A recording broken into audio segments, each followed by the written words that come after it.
108 எம்எல்ஏவை ஜெயிச்சுட்டு நீங்க பனையூர்ல இருந்து ஆளுநர் மாளிகைக்கு எத்தனை வாட்டி போயிட்டு வந்தீங்க?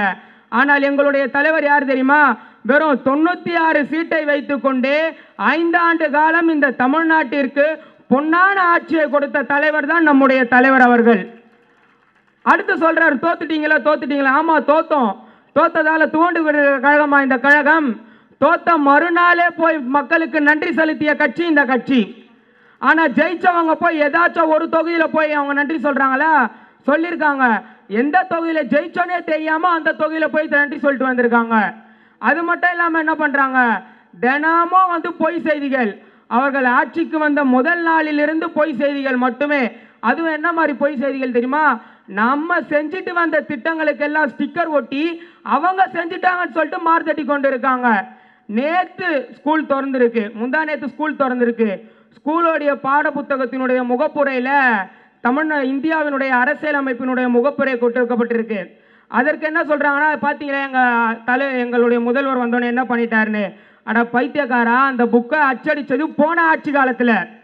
அது மட்டும் இல்லாம இன்னும் எவ்வளவு சொல்லலாம், அந்த சிங்கப்பெண் அதிரடிப்படைன்னு இந்த மாதிரி நம்ம செஞ்ச திட்டங்களுக்கு எல்லாத்துக்குமே வந்து ஸ்டிக்கர் ஒட்டிக்கின்னு அவங்க வந்து இன்னைக்கு நான் தான் செஞ்சேன்னு சொல்லிட்டு மார்த்தட்டிங் கொண்டு இருக்காங்க.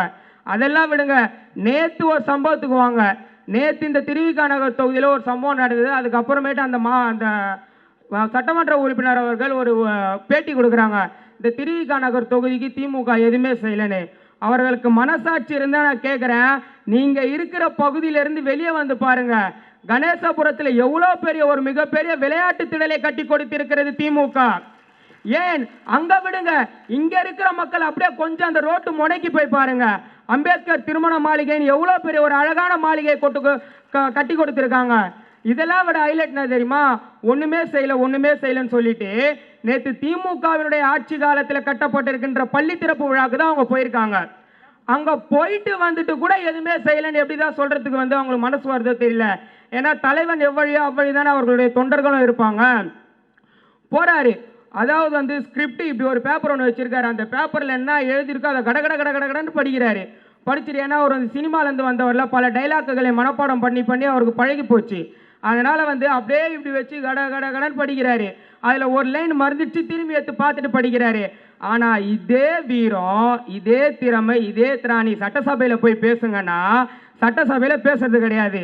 அதற்கு பதிலாக என்ன பண்ணா ட்விட்டர்ல போய் அழுகுறாரு.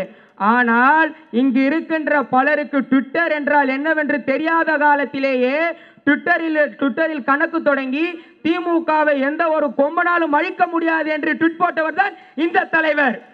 இந்த தலைவருக்கு நீங்க ஈடாக முடியுமா? திமுக சொல்றாங்க குடும்ப கட்சின்னு. உங்களுக்கு பல பேருக்கு சொல்லிக்கிறாங்க, எமர்ஜென்சி காலத்தில் பல கழக உடன்பிறப்புகள் எல்லாம் சிறையில் அடிச்சிட்டாங்க. அப்ப கலைஞர் என்ன பண்றாரு? அவருடைய கோபாலபுரம் வீட்டை அடகு வைத்து அதில் இருந்து வந்த பணத்தை தன்னுடைய கழக உடன்பிறப்புகளுடைய குடும்பத்திற்கு கொடுத்தவர் முத்தமிழறிஞர் டாக்டர் கலைஞர் அவர்கள். அப்ப இது குடும்ப கட்சியா இல்லையா? இன்னொருத்தர் சொல்றாரு, இளவரசர் வந்திருக்காருன்னு. ஆமா, இளவரசர் தான் வந்திருக்காரு. சேப்பாக்கம் திருவல்லிக்கேணி மக்களால் தேர்ந்தெடுக்கப்பட்ட இளவரசர். அவர் சட்டமன்றத்துக்கு ஒன்றும் சாதாரணமா போயில்ல, தேர்தலில் நின்று ஜெயிச்சு சட்டமன்ற உறுப்பினரான இளவரசர். அவங்களுக்கு எல்லாம் என்ன தெரிய போகுது வரலாறை பத்தி? அவங்களுக்கு தெரிஞ்சது எல்லாமே ஒன்லி ரீல்ஸ் மட்டும்தான். அதையாச்சும் ஒழுங்கா எடுக்கிறாங்களா? ஒரு அமைச்சர் போய் சாப்பிட்றாருங்க, ஃபர்ஸ்ட் டேக்கு அந்த சாப்பிட்ற இலையில பரோட்டா இருக்கு, அந்த பரோட்டால சால்னா இல்லை, அது கூட தெரியாம ரெண்டாவது டேக்ல சால்னா ஊத்தி எடுத்து பாருங்க, நாங்க எவ்வளவு ஒரு எளிமையா இருக்கோம் பாருங்கன்னு எளிமையை பற்றி நம்மளிடத்த சொல்றாங்க. வெறும் ஒரே ஒரு டீயை மட்டுமே குடிச்சிட்டு தேர்தலுக்காக உழைக்கக்கூடியவன் தான் திராவிட முன்னேற்ற கழகத்தினுடைய தொண்டன். அது தெரியாம எதுக்கு எடுத்தாலும், அதாவது நான் என்ன சொல்றேன்னா, ஒண்ணு நீ டம்மின்றதை ஒத்துக்கோ, இல்லைன்னா நாங்க தான் கெத்துன்றதை ஒத்துக்கோ.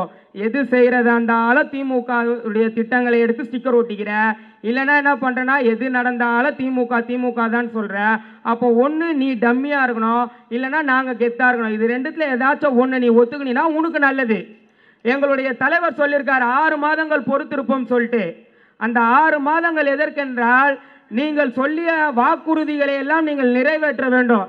சாத்தியம் இல்லாததெல்லாம் சொல்லியிருக்காரு. தமிழ்நாட்டினுடைய மொத்த வருமானமே ஒரு ஆண்டுக்கு 4 லட்சம் கோடி தான். ஆனால் இவர் கொடுத்திருக்கிற வாக்குறுதிகளை எல்லாம் நிறைவேற்ற வேண்டும் என்றால் தமிழ்நாட்டிற்கு ஒரு வருடத்திற்கு 12 லட்சம் கோடி தேவை. இந்த மாதிரி 12 மீதி காசை கடன் வாங்கினா தமிழ்நாடு மாநிலம் ரெண்டே வருஷத்துல திவாலாகி போயிடும். இந்த ஒரு அறிவு கூட இல்லாமல் மக்களை கேட்டால் வந்து நாங்கள் என்ன கவர்ச்சியில் ஜெயிச்சோமா, வேற கவர்ச்சியில் ஜெயிக்காம வேற எதில் ஜெயிச்சிங்க நான் கேட்குறேன். நீங்களே சொல்லுங்கம்மா. பெண்கள் எல்லாம் இங்கே அதிகமாக உட்காந்துருக்கீங்க. ஒரு கேஸோடைய விலை எவ்வளோ விற்குது? அதுவே இன்னைக்கு வர்றது பெரிய விஷயமா இருக்கு. 6 சிலிண்டர்ஸ்க்கு தருவேன்னு சொல்லியிருக்காரு. இதெல்லாம் சாத்தியமா?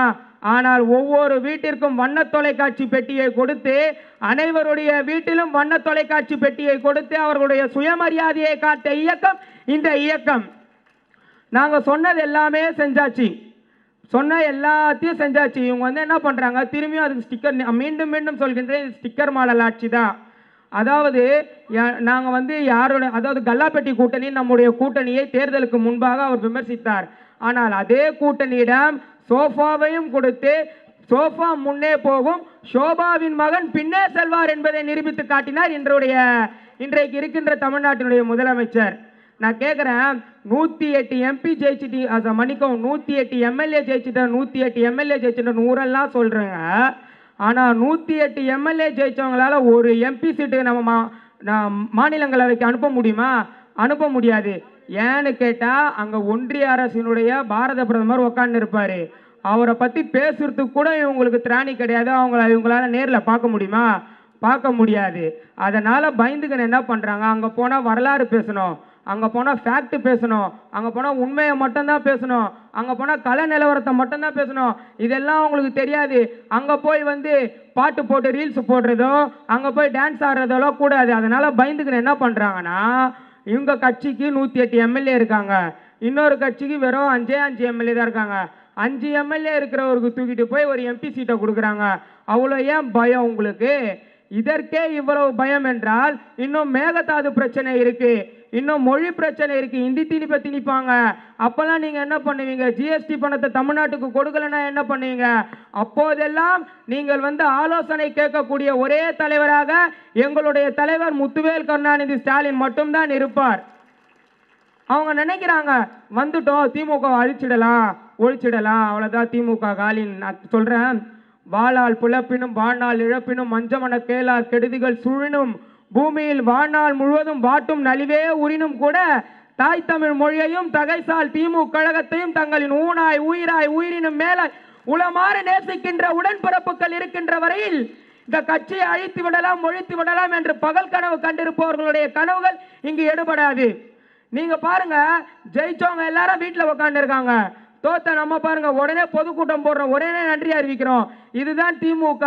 ஜெயித்தாலும் தோத்தாலும் திமுக என்றும் மக்களுடன் கூட்டணி அமைத்து மக்களுக்காக மக்களுடைய உரிமையை போராடி பெறக்கூடிய ஒரே இயக்கம் தமிழ்நாட்டில் இருக்கிறது என்றால் அது திராவிட முன்னேற்ற கழகத்தில் மட்டும்தான் என்பதை சொல்லிக்கொண்டு வாய்ப்பளித்தமைக்கு நன்றி கூறி விடைபெறுகிறேன். நன்றி, வணக்கம்.